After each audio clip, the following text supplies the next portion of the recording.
Manhattan in a shirt and tie.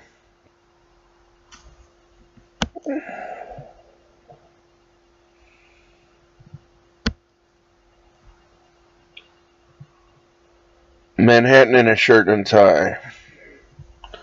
Back up, behind countless vehicles of all sorts, old, new, auctioned, and in between.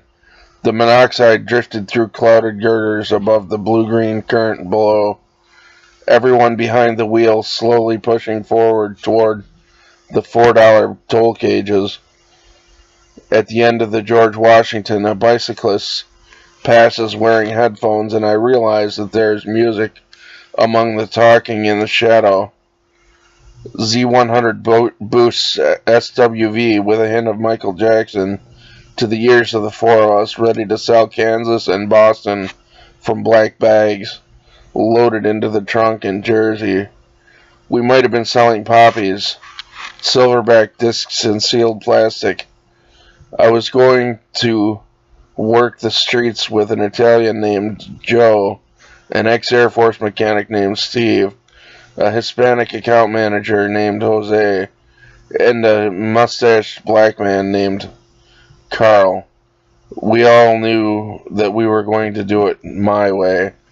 If things didn't work out, and we were going to come home with money, the day shift was enough for 1,000 words.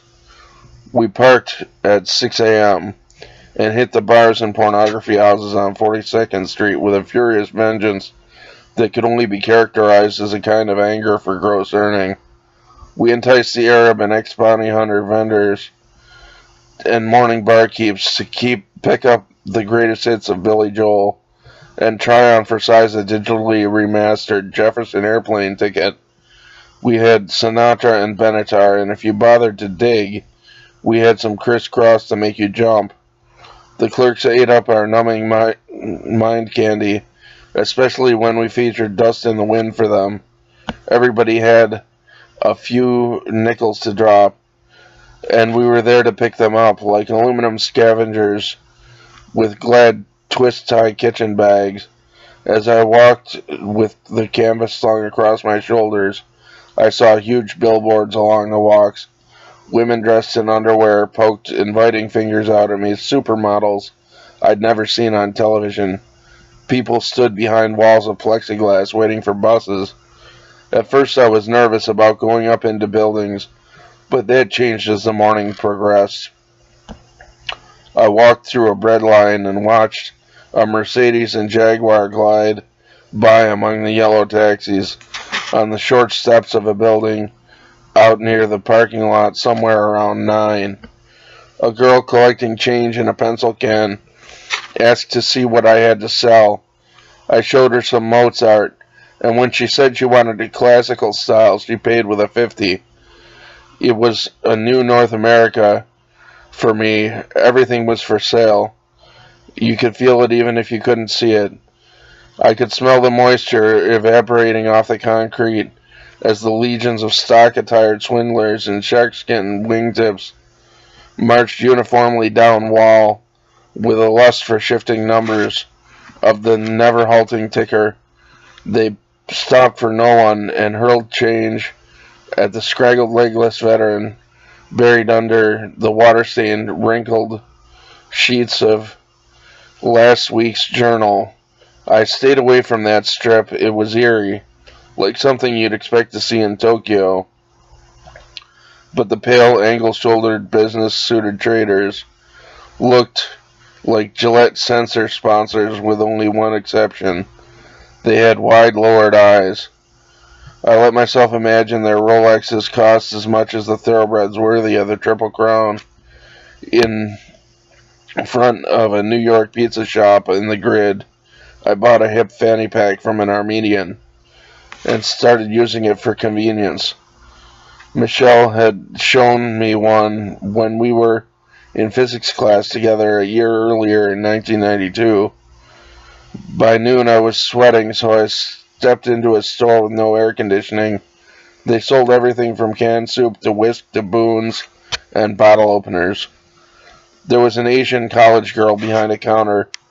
I bought a pack of cigarettes and an Arizona green tea.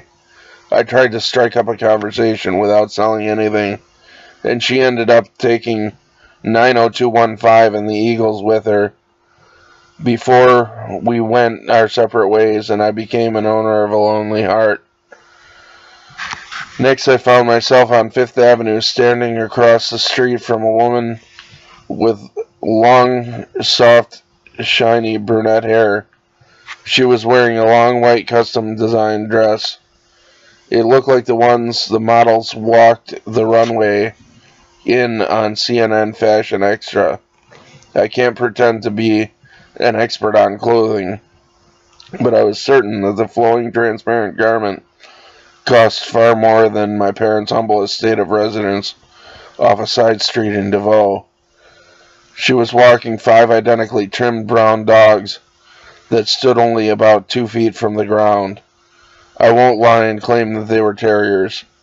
I'll only say that they looked like what I imagined at the time a well-groomed, high-pedigree terrier might be. The 5 of them all had long strands of thin hair that shined like gold in the summer sunshine as it dangled lightly before their hidden eyes. She stood like a master water skier, flowing behind them as they toddled back and forth in front of her, along with the cement current of the metropolis, and I turned away from the cosmopolitan woman. I looked at some delicately embossed pottery in the window of a shop with a black motif. 7 years had taken the print scripted in onyx, visible from the curb, away from me. I walked into the storefront knowing that it was a bad idea. It was dark inside the shop. In the mid-afternoon light, the clerks looked like clones of one another. They were both dressed in jet black turtlenecks with small silver studs for earrings. My brain took a double take, separating the one with breasts for the one without them. The dual sets of brown iris frowned at me as I approached the curved polycarbon counter, and their hands waved me away without a word, as if I were some sort of flea-ridden nuisance. The door closed hard but silently at my back, and I was back in the jittering traffic of elastic footsteps. Before getting caught up in the tide of the river of knees and elbows, I viewed the span in my field of view. There was a Jamaican of our American descent that might have sprung up from a manhole cover where the women with the dogs had floated by. I walked over to him, past the fenders of cars built in the 70s and 80s, frozen in time as if stuck in a still frame of moving film. The strap of luggage was still very heavy against my back. I opened my pack for him and showed him my wares. He outsold me, and I wound out with a plastic-wrapped bundle, long brown sticks of cinnamon incense. I got away cheap. I didn't buy his Marley album because it didn't have Buffalo Soldier in the credits. The cart was a quick fold-up table. While I was considering whether or not he dealt me 3-card money, I discovered why he was really there. A quick flip of my left wrist indicated that it was 5 p.m. The Pacers struck the gray stone and the asphalt with a frenetic fury, winding among the traffic obstacles and ignoring the flashing signals that spotted through my lenses everywhere.